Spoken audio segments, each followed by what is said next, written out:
اچھا دیکھیے نعرے کی بھی ڈیزائن ہے. اب میں اس چیپٹر کو ابھی ابتدا میں چونکہ آگے بھیڑ میرے پاس بہت ہے بیان کی تو ابھی کمپلیٹ کر دوں. دیکھیے ہمارے یہاں نعرہ لگتا ہے, اس کا کوئی سورس ہوگا, کوئی سرود ہوگی, کہاں سے آیا بھائی؟ ہم لوگ کر رہے ہیں, ہمیں پتا ہونا چاہیے نا. تو یہ نعرہ حیدری جنگوں میں لگتا تھا اور ہمارے صحابہ رضوان اللہ تعالیٰ علیہ لگاتے تھے. جی آپ کو پتا ہونا چاہیے. سب سے پہلی جنگ جنگ بدر, جنگ احد, جنگ خندق, جنگ خیبر, اس کے بعد علاق. صحابہ رضوان اللہ تعالیٰ علیہ کہتے ہیں کہ جب ہم پیغمبر کے ہمراہ جنگ میں جاتے تھے اور جب علی جنگ کرتے تھے تو علی کا تلوار چلانے کا جو انداز تھا نا, وہ ہمیں دیکھ کے اتنا مہو کر دیتا تھا کہ ہم وجد میں آ جاتے تھے. اور ہماری کیفیت کو دیکھ کے پیغمبر بھی کہتے تھے, بھائی بھائی تھے, وسیع تھے. تو پیغمبر کہتے ہیں کہ یعنی تاریخ احمدی جو صحابہ نے مرتب کیا اس میں ملاحظہ کہ پیغمبر وجد میں آ کے پھر نعرہ لگاتے تھے. نعرہ حیدری کسی اور نے رائج نہیں کیا ہے, سبحان اللہ. خود پیغمبر نے جب علی جنگ کرتے تھے, تلوار چلاتے تھے, کفار کو, دشمنان اسلام کو واصل جہنم کرتے تھے, تو پیغمبر انداز جنگ علی دیکھ کے وجد میں آتے تھے اور نعرہ لگاتے تھے, نعرہ حیدری. تو اب جواب کون دیتا؟ مدینے کے لوگ, انڈیا کے لوگ, کون لوگ جواب دیتے؟ کہا وہی صحابہ رضوان اللہ تعالیٰ علیہ جو سمجھدار تھے اور پیغمبر کے آس پاس تھے, وہی جواب دیتے تھے. بھائی نعرہ حیدری تو اب سیرت کیا بنے گی, نچوڑ کیا نکلے گا کہ نعرہ حیدری پیغمبر کی سنت ہے اور اس کا جواب یا علی صحابہ کی سنت ہے. ہم تو یا تو یہ کہیے کہ یا علی کیوں کہتے ہو تو صحابہ کی سنت ہے, نعرہ حیدری کیوں لگاتے ہو تو پیغمبر کی سنت ہے. تو ہو سکتا ہے اسی مجمع میں کوئی سمجھدار ہمارے ہندوستان اور پاکستان سے کہے کہ مولانا دو نعرے اور لگتے ہیں, نعرہ تکبیر اور نعرہ رسالت. تو یہی صحابہ رضوان اللہ تعالیٰ علیہ کہتے ہیں کہ جب ہم جنگ میں جاتے تھے تو پیغمبر دیکھتے تھے کہ علی کفار کو قتل کرتے کرتے کبھی کہتے تھے نعرہ تکبیر, کبھی کہتے تھے نعرہ رسالت, اور صحابہ جواب دیتے تھے اللہ اکبر اور یا رسول اللہ. تو عزیزوں بالکل کلیئر کر دوں بات, نعرہ حیدری پیغمبر کی سنت ہے, نعرہ تکبیر اور رسالت علی کی سنت ہے.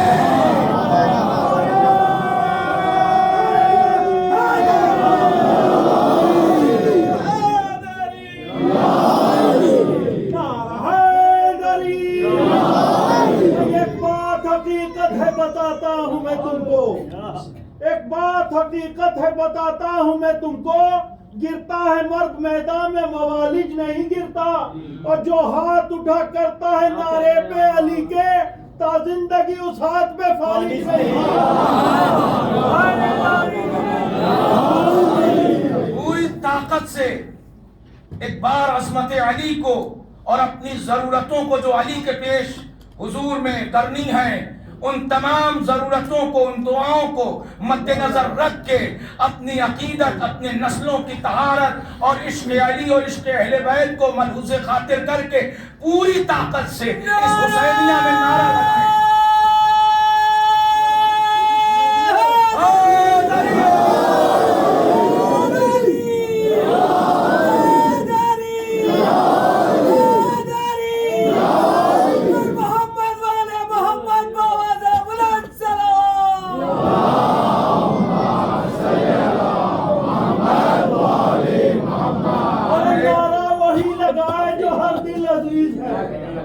نعرہ وہی لگائے جو ہر دل عزیز ہے, اور عشق علی بھی کوئی چھپانے کی چیز ہے.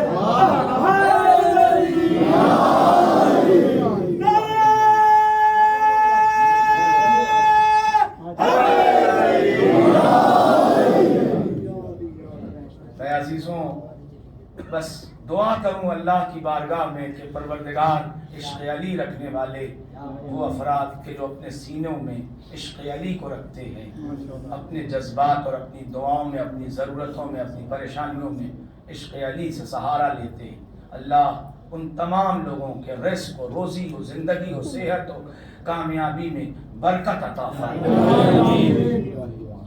دعا کی گزارش پر ایک صلوات پڑھتے ہیں۔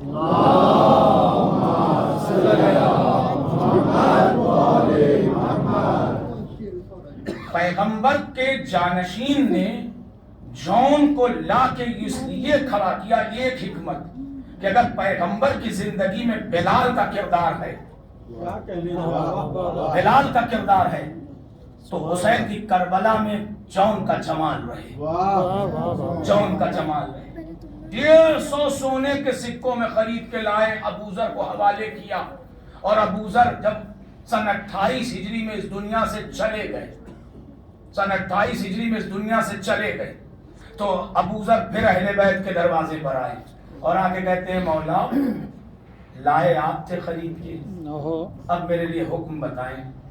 کہا میرے پیغمبر کے صحابی کے ساتھ رہ کے زانوے ادب طے کرنا سیکھ چکے ہو، اب اہل بیت کی بزم میں بیٹھنے کے قابل ہو چکے ہو، آؤ اب آپ جوڑیے گا، میت اچھی جن کی ہو وہ جوڑتے چلیں گے۔ سن 28 ہجری میں ابو ذر اہل بیت کے گھر آ گئے، انہوں نے علی کا زمانہ دیکھا، انہوں نے حسن کا زمانہ دیکھا، انہوں نے حسین کا زمانہ دیکھا، انہوں نے سید سجاد کی جوانی دیکھی، انہوں نے محمد باقر کا بچپنا دیکھا۔ تو جون کربلا کے اکیلے وہ مجاہد ہیں جنہوں نے پنجتن 5 اماموں کا زمانہ دیکھا۔ اچھا کربلا ہوئی کب؟ راؤنڈ فگر بتائیے۔ 61 ہجری، 61 ہجری کے پہلے مہینے کے پہلے ہفتے میں، ٹھیک ہے، میں راؤنڈ فگر رکھتا ہوں 60، تو 28 ہجری سے سن 60 ہجری کتنے بنتے ہیں؟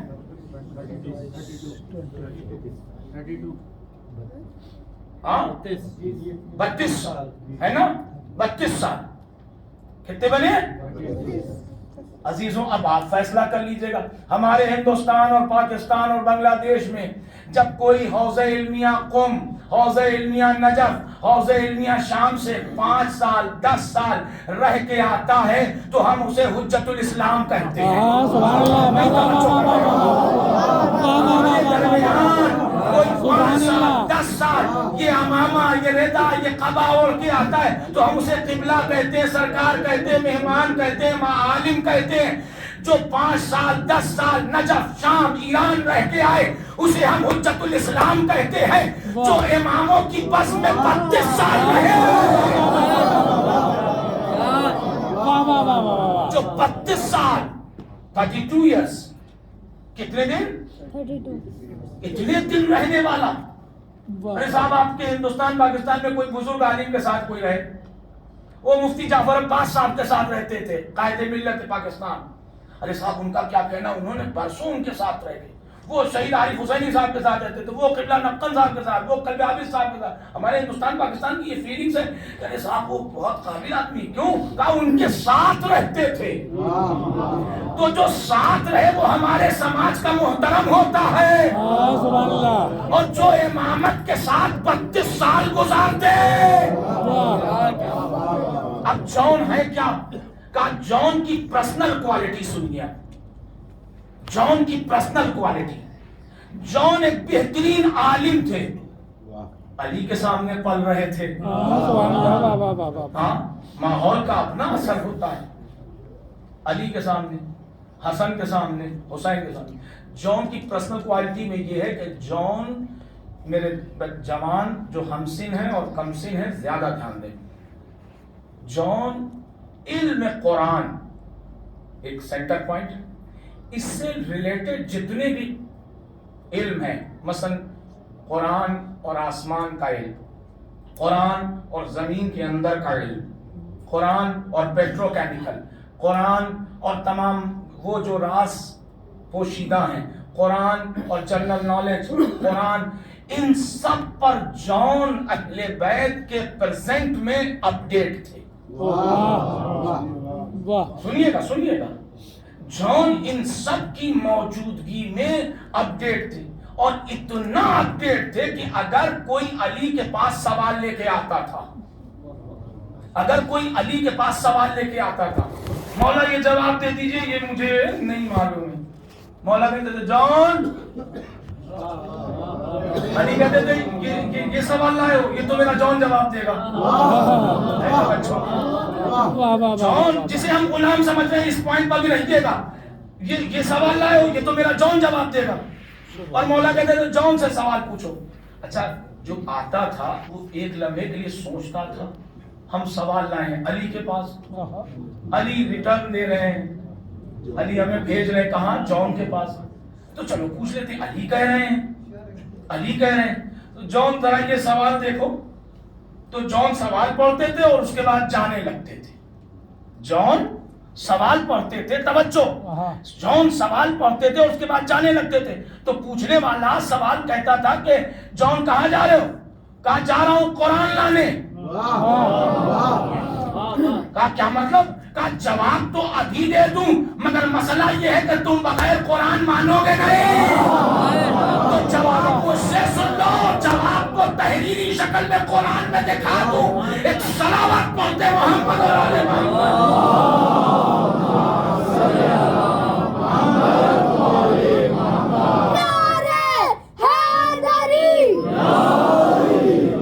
جان علمی پوزیشن یہ تھی، جان عبادت گزار تھے، یعنی جان کے لیے روایت یہ ہے کہ جان جو ہیں وہ جب ائمہ علیہ السلام نماز تہجد کے لیے مصلی پر ہوتے تھے تو جان بھی کہیں تلاوت کر رہے ہیں یا کہیں۔ ہم لوگ یہ سمجھتے ہیں کہ جان ایک غلام ہوں گے تو اونٹ کی رسی پکڑتے ہوں گے اور وہ مشال جلاتے ہوں گے، چراغ جلاتے ہوں گے اور سویرے بجھا دیتے ہوں گے اور خیمے کی رسیاں باندھتے ہوں گے اور مشکیزیں پانی بھرتے ہوں گے، یہ سب بھی کرتے تھے۔ ایسا نہیں کہ کوئی کام چھوڑ نہیں دیا ہے، علی کا چاہنے والا کبھی بھی رزق حلال سے پیچھے نہیں ہٹتا، سب کرتا، مگر اس کے ساتھ اپنے آپ کو سجایا کتنا کہ جان علمی پوزیشن آپ نے ملاحظہ کر لی ایک جملے میں۔ اب ذرا سا عبادت، جان عبادت میں بھی اپڈیٹ تھے۔ جان کی کربلا میں جو تاریخ لکھی گئی ہے وہ یہ ہے کہ جان بہترین اسلحوں کو ڈیزائن کرتے تھے۔ یہ کمال ہے، یہاں پوائنٹ لانا تھا مجھے۔ جان وہ جو تیر کی شیپ ہوتی ہے نا، اس کو کتنے اینگل پر رکھا جائے کہ اس میں فورس آ جائے، وہ کمان کو کتنا کسا جائے کہ اس سے تیر جو نکلے وہ بالکل تیر ہی کی طرح چلے اور ہدف پہ جا کے لگے۔ تلوار کا جو شیپ ہوتا ہے اس کو کیسے ڈیزائن کیا جائے کہ چلانے والا بچا رہے اور جس پر چلے وہ بچے نا۔ نیزوں کی نوک پلک کتنے ڈگری پر اس کو اینگل دیا جائے اور کتنے ڈگری پر کتنی نوک ہو کہ وہ آر پار کر دے۔ اچھا صرف بناتے ہی نہیں تھے جناب جان، جیسے ہمارے یہاں ہوتا ہے کہ میڈ ان لکھا جاتا ہے نا، جان اپنا نام بھی کندہ کر دیتے تھے۔ اچھا تو ایک بات یہ بتائیے کہ جو بنانا جانتا ہو وہ چلانا کیسا جانتا ہو؟ بیچ میں علی علیہ السلام کا تذکرہ اسی لیے لایا تھا کہ آپ بھی ذرا قریب ہو جائیں مجھ سے اور میں آپ سے، کہ عزیزوں جس نے علم علی دیکھا ہو، جس نے عبادت علی دیکھا ہو، جس نے فلسفہ علی دیکھا ہو تو اس نے جنگ علی بھی دیکھا ہوگا، جس نے جنگ علی دیکھا ہوگا اس کو انداز علی بھی معلوم ہوگا۔ تو تاریخ یہ لکھتی ہے کہ جب کربلا میں اس نے جہاد پا کے فقط انٹری لیا ہے جناب جان نے تو 25 آدمی کو ایک بار ہی گرا دیا۔ صلوات پڑھے محمد علیہ محمد۔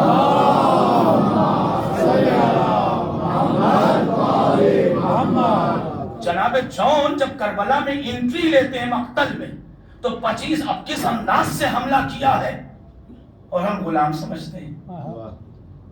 یہ تو ہمارا آقا ہے جس کے نالین کی گرد خاک بھی مل جائے تو ہم سب کے لیے تاج شاہی سے صلوات پڑھتے محمد علیہ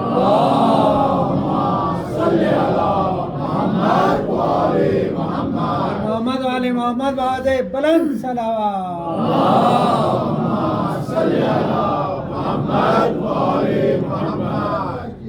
جون کی عبادت اور ریاضت ہی دیکھ کر کے امیر المومنین کے بعد امام حسین علیہ السلام نے جناب جون کو سید سجاد کے پاس پلانٹ کیا تھا کہ تمہاری یہ عبادت ہے، تو ہمارے سلسلے میں جو عبادت کے نام سے مشہور ہو، عابد ہو، زین العابدین ہو، تم اسی کے پاس ہو. مگر اٹیچمنٹ اور لگاؤ اور انداز. اچھا کربلا، ایک اور بات بتا دوں آپ کے حضور کہ کربلا ریس نہیں تھی.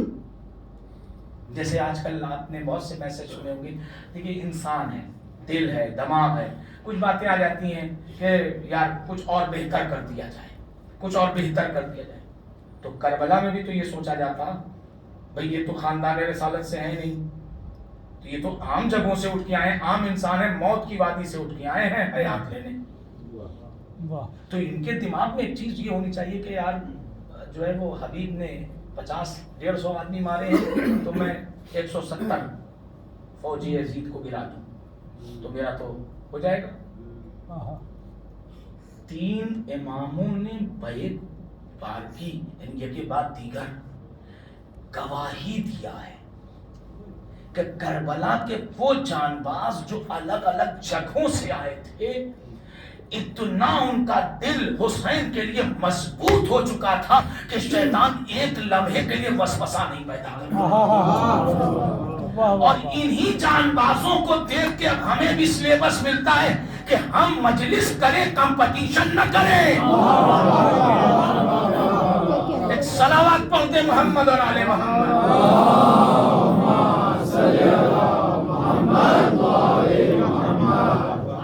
آپ اندازہ لگائیے نیچرلی اگر کوئی ایک آدمی بھی پڑھا کے مان لیتا بھائی تو فیگر مینٹین ہو ہی رہا تھا.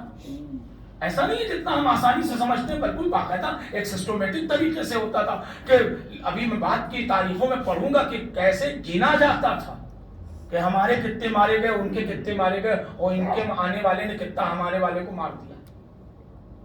ایک رجسٹر مینٹین ہوتا تھا جس کو اس زمانے کی زبان میں کہتے تقلق رجسٹر، جس کو آج کہتے ہیں اٹینڈنس رجسٹر جو ہوتا ہے وہ پورا ہوتا تھا، اس سے ملایا جاتا تھا. پھر دیکھا جاتا تھا ایک آدمی اس بات پر پلانٹ ہوتا تھا کہ یہ تلوار کیسے چلا رہا ہے. بہت سے ایسے تھے جو تلوار کی چلانے کے انداز سے اپنے جن کو قتل کیا ہے ان کو پہچانا گیا کہ ہاں یہ اس ایکشن پہ مارا گیا ہے، لہٰذا اس کو فلاں نے مارا ہوگا. یہ ایسے ہی نہیں آ گئے تھے کہ یہاں آئے وہاں آئے اور اس کے بعد آ کے بھیڑ بڑھا گئے. کہا نا یہ اندر سے اتنا منظم تھے کہ میں کہہ سکتا ہوں کہ جہاں تھے مگر بنے حسین کے لیے تھے. اور آئے ہیں جناب جون، تہذیب، تمدن، اجازت لیا ہے. اور کیا کہنا امام کے سامنے با معرفت جناب جون کے جملوں کا. مولا میں سمجھتا ہوں کہ میرے بدن سے بدبو آتی ہے، میں غلام بھی ہوں. پورے آخر میں جب اصحاب کی باری ختم ہو رہی تھی تب جناب جون آئے. پہلے آ جاتے تو پھر جو ہے وہ سلسلہ. اچھا گھر میں رہ رہے تھے، ان سے مطلب کیا؟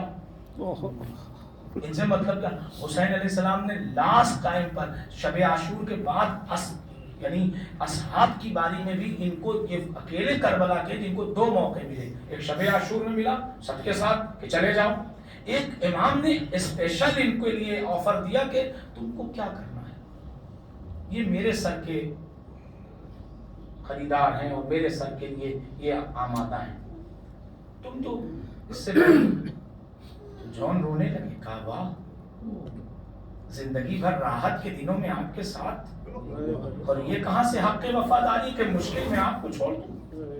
اس کا مطلب یہ کہ جون آنے والی حسینی نسلوں کو ایک تبلیغ کر گئے کہ سچا چاہنے والا وہی ہوتا ہے جو مصیبت میں بھی ساتھ دے.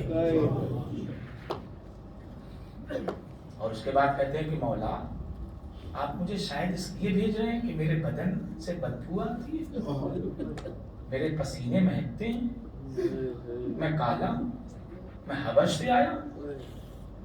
ابھی کہہ ہی رہے تھے اور رو رہے تھے کہ امام نے بڑھ کے گلے لگائے. اور اس کے بعد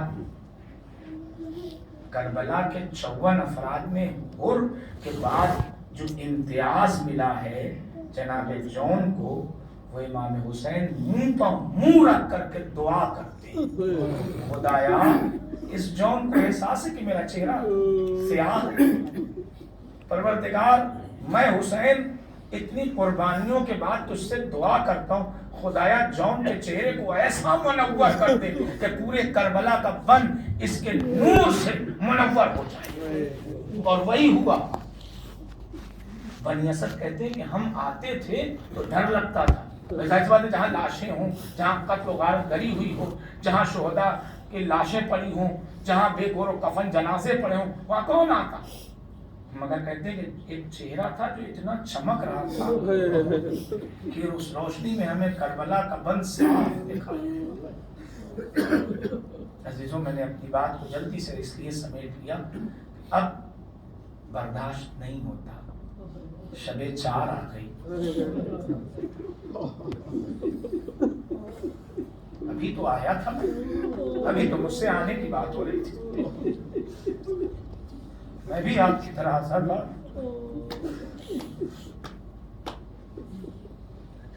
میرے عزیزوں، رونے میں کمی نہ کرو، اس لیے کیونکہ جن کے اوپر اتنی مصیبتوں کے پہاڑ ٹوٹ پڑے. میں نے کل ایک جملہ کہا تھا کہ اے میرے چاہنے والوں، کاش کہ تم کربلا میں ہوتے تو دیکھتے تمہارے حسین کو کس قدر رولا رولا مارا. اس جملے کی تشریح انشاءاللہ روز عاشور ہوگی، مگر ابھی تو بس اتنا کہ اب مجھے خود بھی دل چاہتا تھا اور حق بھی ہے اور حکم بھی ہے کہ ان لوگوں کا تذکرہ زیادہ کروں کہ جن لوگوں پر رویا نہیں گیا، جن کے اپنے ان پر رو نہ سکے، جن کے اپنے ان پر رو نہ سکے. عزیزوں، مصیبت کی گھڑی ہے. ابھی آپ نے ذاکر اول سے مرثیے میں جناب عون و محمد کا تذکرہ سنا. کربلا کی یہ اکیلے مجاہد ہیں، سب کے جنازے آئے تو مائیں روئی ہیں.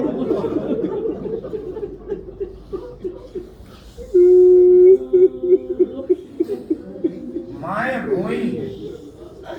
اور بعض روایتوں میں یہ کہ روتے روتے بے ہوش ہو گئی، مگر ان بچوں پر ان کی ماں نہ رو پائی. کیوں؟ کہا اس لیے کیونکہ وہ ماں حسین پر رو رہی تھی. عزیزوں، یہ شیر خدا کے پوتے، جعفر طیار کے بچے، حضرت علی کے نواسے، زہرا کے لاڈلے. عزیزوں، شب عاشور آئی ہے.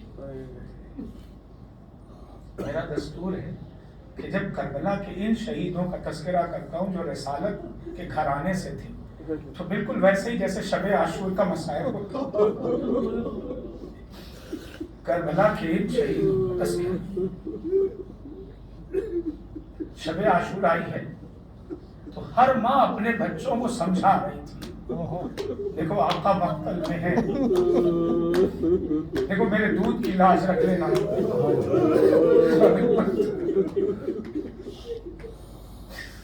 اللہ اللہ. ایک مرتبہ زینب مصلی سے اٹھی، زینب دعا کر رہی تھی، خدایا میرے ماجائے کی خیر رہے، خدایا تیرا حسین سلامت ہے، میرا بھائی ہے، پنجتن کی آخری نشانی ہے. آدھی رات سے قریب زینب نے ایک مرتبہ فضہ سے پوچھا، فضہ اور مائیں اپنے اپنے خیموں میں کیا کر رہی ہیں؟ میں چاہتی ہوں کہ انہیں بلاؤں اور ان کے وجود کی موجودگی میں میں اللہ کی بارگاہ میں دعا کروں۔ تو فضہ نے ایک مرتبہ آواز دیا شہزادی ساری مائیں اپنے اپنے نونہالوں کو سمجھا رہی، ساری مائیں اپنے اپنے نونہالوں کو سمجھا رہی، اپنے اپنے بچوں کو سمجھا رہی۔ زینب کو احساس ہوا، زینب نے آواز دیا میرے بچے کہاں ہیں؟ کہا وہ امام حسین کے خیمے میں عبادت کر رہے ہیں۔ فضہ کو جناب زینب کہتی کہ جا کے بولا لو۔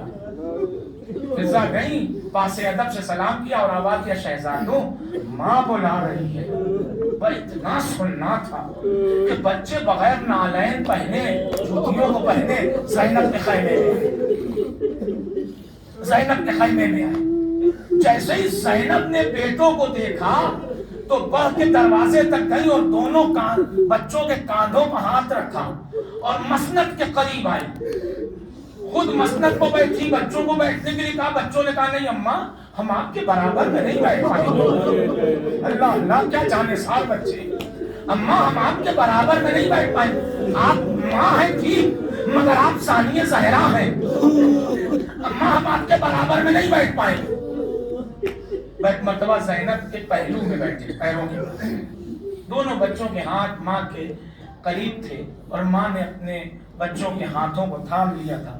ایک مرتبہ زینب فرماتی ہیں کہ بیٹا میں کون ہوں؟ کہا ماں یہ کیسا سوال ہے؟ کہا بیٹا بتاؤ تو میں کون ہوں؟ زینب ہے علی کی بیٹی، الگ نہج کی شہادت پیش ہونی ہے، زینب ہے علی کی بیٹی۔ اماں کیسا سوال، آپ ہماری ماں ہیں، آپ ہمارے آقا و مولا حسین علیہ السلام کی بہن ہیں، آپ ہمارے لیے عز و وقار کا مرتبہ رکھتی ہیں۔ زینب ایک کے بعد ایک پوچھتی گئی میں کون ہوں، میں کون ہوں، اور بچے بتاتے گئے۔ ایک بار بھی بچوں نے کہا اماں آپ علی کی بیٹی بطول کی ذاتی ہیں۔ میں اتنا سننا تھا جب جناب زینب نے سنا، کہا بچوں آج تمہاری یہ ماں جس کے منصب کو تم نے بتایا ہے، تمہاری ماں تم سے کچھ مانگتی ہے۔ میرے بچوں آج تمہاری یہ ماں تم سے کچھ مانگتی ہے، میرے بچوں دو گے؟ میں ایک مرتبہ بچوں نے آواز دیا اماں ہمارے پاس اپنی جان کے علاوہ کچھ نہیں۔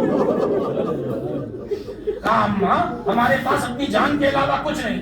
عزیز و تاریخ کا جملہ ہے کہ زینب نے آواز دیا کہ ہاتھ جوڑ کے زینب کہتی ہے کہ بچوں میرا بھائی کل تنہا ہے غرغیادہ میں، اے میرے بچوں ایسا نہ ہو کہ اکبر قربان ہو جائے اور تم زندہ رہو، میرے بچوں میرے بھائی کو اپنی جان نثار کر دو۔ بچوں نے جملہ کہا اماں بس گزارش ایک ہے، اماں ہم جان نثار کریں گے، اجازت مامو جان سے آپ دلوائے۔ کہاں یہ کام نہ کروں۔ اب زینب لے کے آئی۔ احباب ازا کل میں نے ہور کے سلسلے سے پڑھا تھا نا، مگر آج ایک جملہ کہہ دوں کہ حسین کربلا میں کچھ موقع ایسے آئے ہیں جس پر کھڑے تھے بیٹھ گئے اور روتے روتے نڈھال ہو گئے۔ ان میں سے ایک موقع جب زینب محمد کو لے کے آئی، بھیا میرے ماں بچوں کو موت کی اجازت دے دو، رو ارباب ازا رو۔ ارباب ازا ایک مرتبہ زینب آواز دیتی ہے حسین اے بطول کے بیٹے، اے علی زادے میرے بچوں کو مرنے کی اجازت دے دو۔ حسین نے دونوں بچوں کو سمیٹ لیا اور آواز دیا کہ زینب یہ کیسا سوال کرتی ہو؟ اور اس کے بعد حسین نے اپنے دونوں ہاتھ کی مٹھیوں کو بند کیا۔ علامہ جعفر ششتری کہتے ہیں کہ حسین نے اپنے دونوں ہاتھ کی مٹھیوں کو بند کر کے زمین پر ٹیک کے آواز دیا خدایا حسین کے طرح غریب ہو گیا، حسین کے بچے حسین کو جان نثار کر رہے ہیں، خدایا حسین کتنا غریب ہو گیا، خدایا حسین کتنا غریب ہو گیا۔ اللہ اللہ. اور اس کے بعد عزیزوں صبح عاشور نمودار ہوئی, انصار کی باری تمام ہوئی. اور باب ازا جب عائشہ کی باری آئی تو زینب نے آواز دیا اونا محمد, وہ وقت آ گیا کہ جب ماموں پر اپنی جان کو نثار کر کے شرف بخش تو ایک ماں کو. بچے ماموں کے پاس آئے, حسین کے پاس آئے, آواز دیا مولا اجازت دے دے. عزیزوں بعض روایتیں کہتی ہیں کہ ایک کو عباس نے گھوڑے پر سوار کیا, ایک کو حسین نے گھوڑے پر سوار کیا. اس مجمع کے سامنے ایک سوال تو میں کر ہی لوں کہ یہ جب بھی کوئی جاتا تھا تو خود گھوڑے پر سوار ہوتا تھا نا, یہ خود گھوڑے پر سوار نہ ہو کے یہ مولا حسین و مولا عباس کیوں سوار کر رہے ہیں؟ کہ بچے اتنے چھوٹے تھے, عرب کے گھوڑے اونچے تھے, حسین نے بغلوں میں ہاتھ دے کے بچوں کو سوار کیا.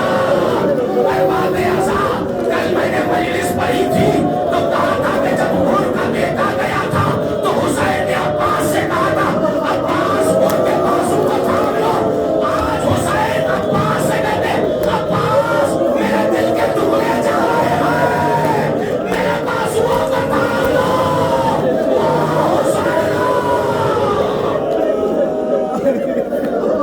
رو اور باب ازا رو, رو اور باب ازا رو.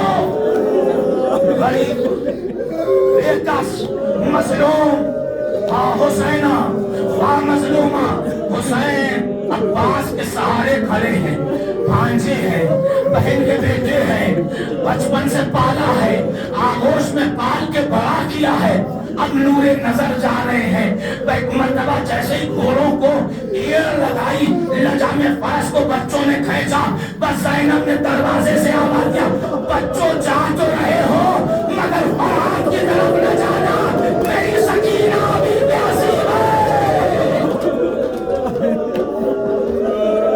لا الہ الا اللہ, لا الہ الا اللہ, میری سکینہ ابھی پیاسی ہے.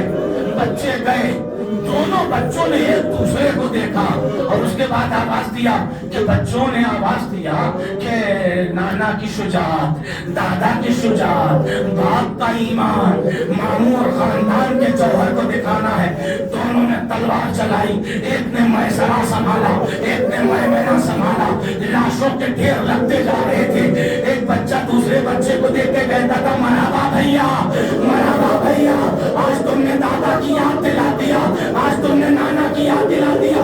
اسی اسنا کے اون کے پشپ ایک نیزہ پڑا, چلو آزادو, اون کے پشپ ایک نیزہ پڑا. اور باب ازا بچہ کم سے تھا, نیزہ وزنی تھا, دیورا کے بچہ گھوڑے سے زمین پر گیا. خدا محمد کی حالت تغیر ہوئی, محمد کو ایک کوس لگا, کشتی المازوں نے تیر چلائے, دونوں بچے گھوڑے سے زمین پر گرے. آواز دیا مولا غلاموں کا سلام لے لو. حسین عباس کے ساتھ چلے, مقتل میں آئے, ایک کی میت کو عباس نے اٹھایا, ایک کی میت کو حسین نے اٹھایا, خیمے میں لا کے رکھا. روتے جاؤ, روتے جاؤ, زہرا کو غصہ دو, یہ زہرا کے نواسوں کا غصہ ہے. بی بی سیدہ, بی بی سیدہ, اس مجلس کے عزاداروں کا غصہ لے لو. یہ بی بی بچے جو اگلے برس ہمیں اور یہ غم پھر آئے, جو چل بسے تو یہ اپنا سلام آخر ہے. بی بی سیدہ تمہارے نواسوں کا غصہ.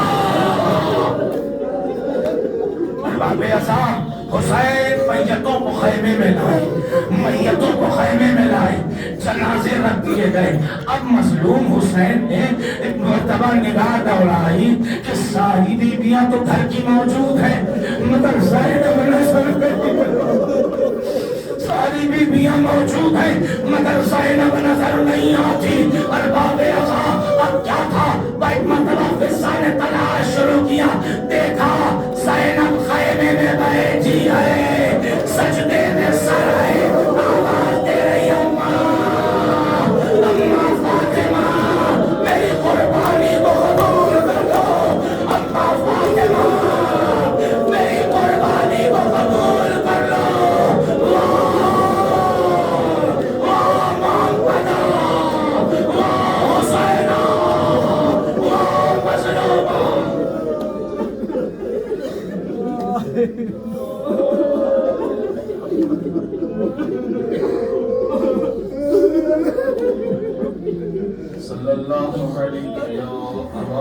الله اللهم صل على محمد وآل محمد خدایا اس مختصر سی عبادت اللہ کو قبول فرما اللہ بحق یوم محمد بحق آباد دلہ الحسین بحق شہداء کربلا بحق اسیران کربلا اے میرے خدا ہم سب کی عزاداری کو قبول فرما جذبہ عزاداری میں اضافہ فرما خدایا یہ تیرے حسین کے ماتمدار یہ تیرے حسین کے عزادار اللہ ہمارے آنسو ہماری مجالسیں ہمارے سوز و سلام مرثی و کلام خدمت عزا شرکت عزا جذبات عزا اگر تیری بارگاہ میں قابل قبول ہے خدایا بھیک مانگتے ہیں تجھ سے ہم سب کو کربلا کی زیارت نصیب فرما پروردگار ہمارے سجدے ہماری عبادتیں